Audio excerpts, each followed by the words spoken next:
This past Thursday, things were rather routine at the supermarket. Work at overnight as a price checker and display manager.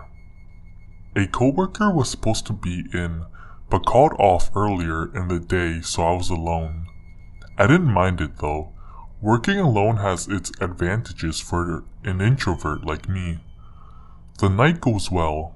After the menial price checking and creating a couple of new displays, I'm out by 2 a.m. I head home and wake up later that morning. I'm about to take a shower when the manager calls me on my cell phone and asks me if I could come in for a few minutes. I agreed, slightly confused about why, but headed out after showering and getting dressed. When I arrived, I saw a state trooper parked in the parking lot of the supermarket. Uh-oh, something must have happened. I walked inside and go back to my manager's office, where I find my manager sitting down at a table along with the trooper and the coworker that was supposed to be with me the previous night. At first, I thought I was going to be busted for something I didn't do, or that my coworker and I were both screwed. But I took my seat. The trooper and my manager began to ask me a few questions regarding my night last night. I explained it was routine and uneventful. My manager then told me that he had something to show me. I sat there and watched as he turned towards his computer and pulled out some security camera footage. I sat in silence for a few seconds, wondering what was up. When pulled up one of our outside cameras and pointed to something, I felt my heart drop. I looked in surprise as I watched him play the camera footage. It showed a man, dressed in all dark clothing with long hair carrying what looked like a chulio, walking up to the store from the highway and right through the front entrance that I must have forgotten to lock. My heart sank as my manager pulled up several different camera recordings. We watched the cameras, and to my horror I saw myself doing my night's worth of work while being completely oblivious to the man inside with me. There were moments while my manager fast-forwarded where I would see the man peering around corners at me, watching as I worked. I felt sick as I recollected my memories of the night before, walking past aisles, in and out of the restroom, and even walking outside on my breaks while being unaware that somebody was silently in my vicinity at all times. I was surprised to learn though that I didn't seem to be the man's main focus. After only showing me a little bit of footage, my manager ceased and explained that the man was seemingly walking around like a zombie around the store, not stealing anything, not stalking me, but just walking aimlessly. Having only watched about a couple minutes of footage, I felt like I was going to vomit and asked if I could leave. When the trooper asked me if I knew who it was, I declined and stated that I never saw him before. My manager told me that he's going to have an assistant manager work with me for the next week or so, and to not worry about anything. As I got in my car and left, I couldn't help but wonder what the man's motive was. He wasn't looking to steal anything, nor was he focused on me the entire time. That's what creeps me out though, not knowing.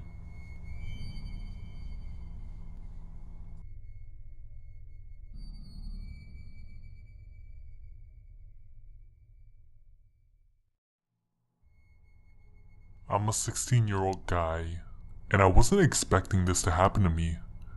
So I just want to point out that this doesn't only happen to women.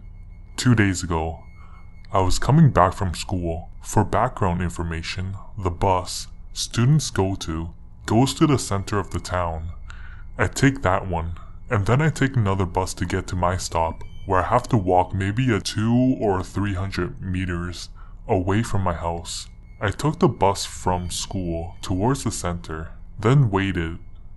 At my stop, there were other kids from other schools that waited, and the creep, He wore his hat down and was glancing at me every now and then. I ignored him by putting my earphones on.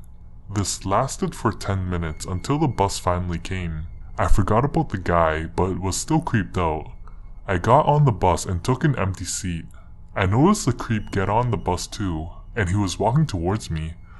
My red flags weren't out yet, but I still checked just in case. He took a seat behind me, and then the bus started heading to the next stop. I heard something in the background of my music. I turned the volume down, and I heard a voice from behind me. From this same fucking guy. I pressed pause and heard him ask, "Hey, I think we live near each other. Can you just tell me at which stop we are supposed to leave?" Of course, you'd think it's stupid of me to tell him the truth, but it'd be a bit of an asshole move to tell him bullshit if he lives near me. The bus approached near a stop, that is, at 5 or 6 stops from my place. I changed seats, imitating as if I need to get off the bus. The creep moved too. God damn it, he's lying and is following me.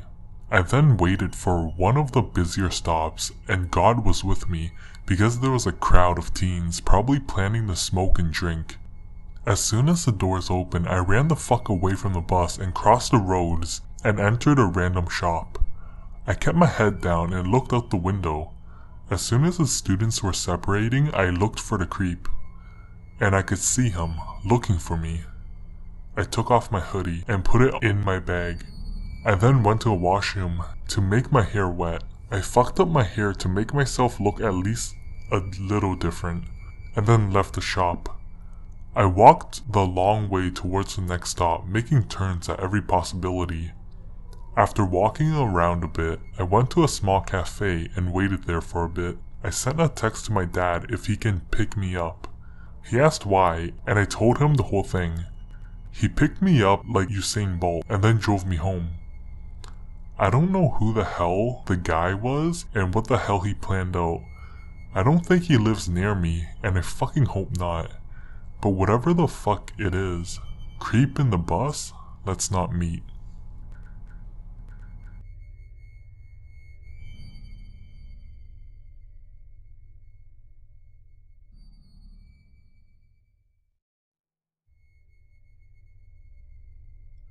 Hey Redditors. I feel like sharing something that happened to me last night. So for some background, I'm an average sized, like 5'5", skinny-ish, 17-year-old girl, and I live in a small city in northern Canada. I was hanging out with my friends, just a typical Saturday night, and around 12:30 a.m. I went back to my friend's house just to smoke some weed. So after a bit, I decided to walk home from his house. It's only a few minutes walking distance away. So around 1:30 a.m., I start trekking in the cold and dark night to go home. But I wasn't too worried because the city I live in is pretty safe. When I'm about halfway home, a taxi van slows down and drives by me, going the same way I was. It makes a U-turn in front of me, drives by me again, honks, drives past me, and makes another U-turn behind me. And this time, they come to a complete stop. I didn't get to see the driver, but the passenger was a 25 to 30-year-old man and proceeds to shout, "Hey sexy, you look hot. Want to come to a party?" Aside from the fact that this was completely creepy, I found it strange, for I was literally wearing my dad's sweater, my dad's jacket, plain black leggings, and winter boots. I instantly froze, and I think for a second maybe he thinks I'm a prostitute. But prostitution isn't common at all where I live, for it's not a big city at all, and it's very cold at nighttime during this time of year. After about 20 seconds of us just looking at each other and me frozen in fear, I can't think of what to do but just keep walking home in hopes that he'll drive away. Of course it didn't work out like that. They speed up and the man gets out of the van and starts running towards me. I instantly take off, but running in deep snow in big boots is quite hard, so what do? I take off both of my boots, carry them, and continue sprinting for my life. I turn, and instead of going home, I'm just twisting and turning through the streets, while this guy is kind of staggering. I assume he was on some sort of drugs or alcohol, and the taxi is speeding much faster. I can't think of what to do except run through the graveyard nearby, run to the forest behind it, and there I ran along the paved trail in the forest until I got home, which took much longer, but I lost them. I rush inside, lock the doors and windows, and I sit in my living room all night with a knife in my hand. Why I didn't call the police, I don't know. I was still stoned, and so not really thinking clearly. Also, my mom wasn't in town, so I was home alone. I eventually fell asleep for a while, and when I woke up in the morning, I called the police and told them everything that happened. They didn't find anything, but said they'll get back to me if they did.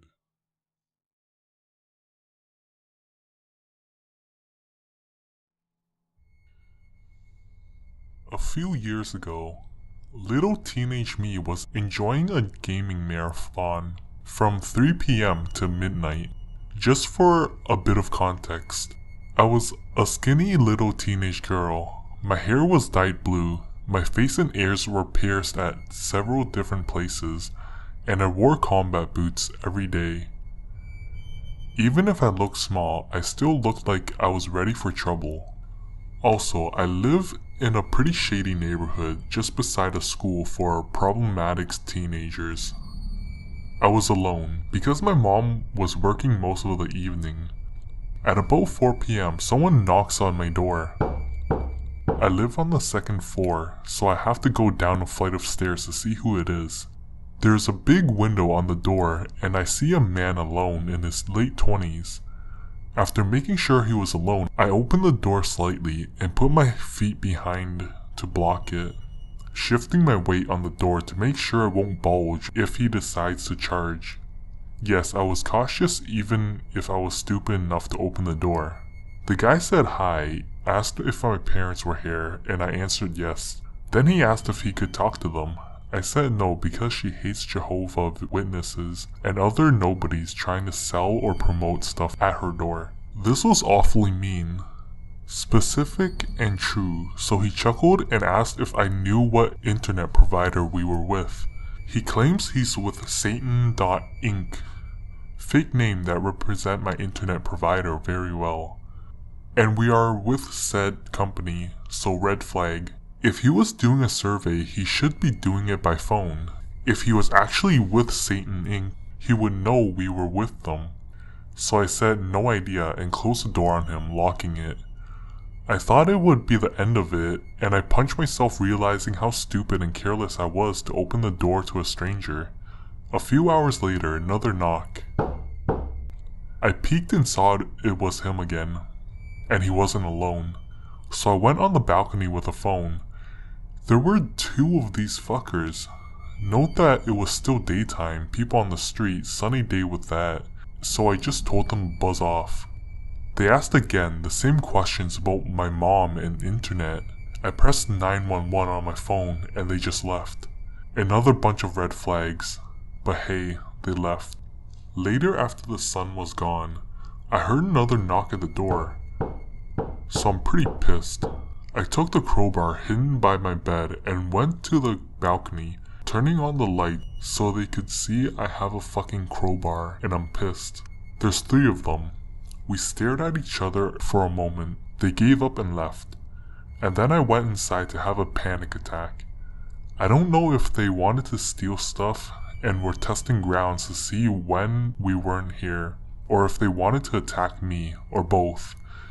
But I sure know they weren't with Satan Inc. I guess the neighbor's reputation helped a bit, knowing that most people have something to break someone's leg if they ever try to enter uninvited.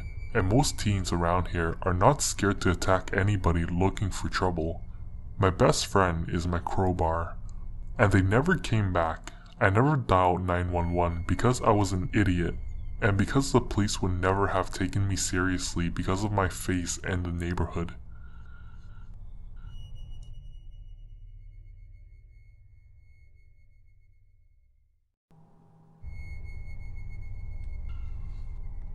I work on a small dairy farm in the upper Midwest. It kinda has a weird layout, but I'll try my best.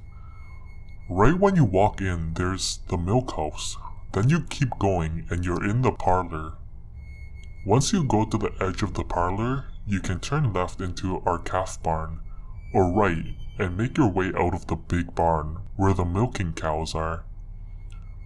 Also, I should mention that the calf barn is connected to an older barn that we keep pregnant cows in. The doors are never locked because we have people coming in at random times throughout the day, plus it's a barn.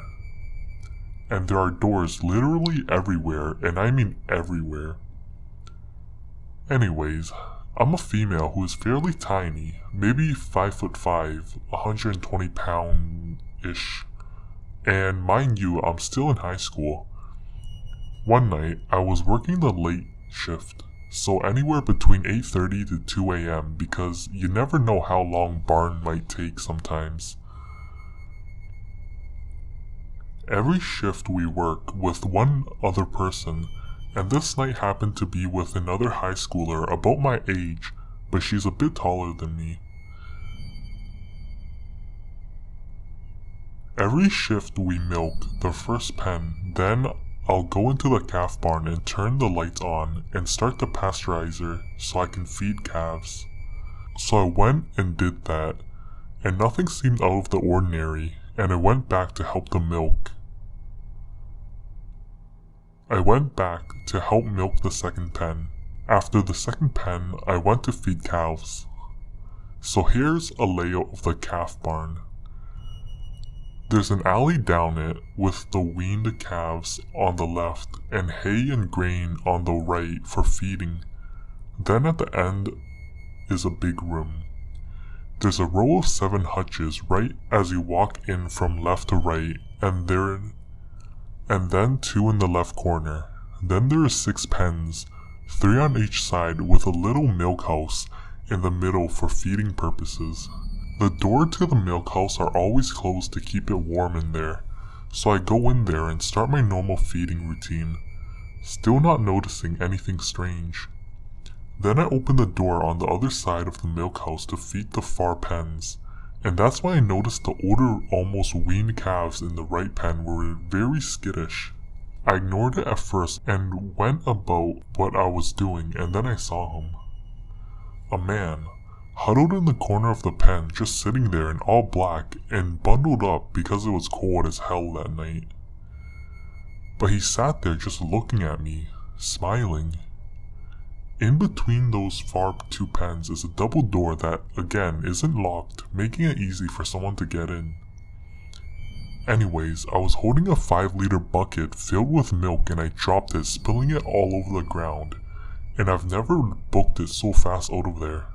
I told my coworker what happened, and we hid out in the break room for a little bit with our barn dog. We eventually got the courage to go back and check it out, but the man was gone and the double doors were wide open.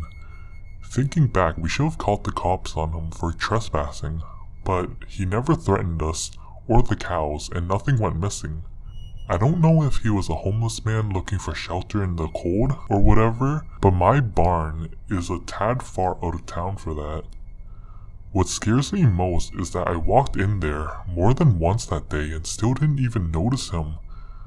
So I have no idea how long he's been watching me. I've worked 2 night shifts since then, and I work another tonight. Since then, I've been sure to scan the barn and lock the doors while I'm feeding. So note to everyone, not even just farmers, always lock your doors, and to the creepy man in one of my calf pens, let's not meet.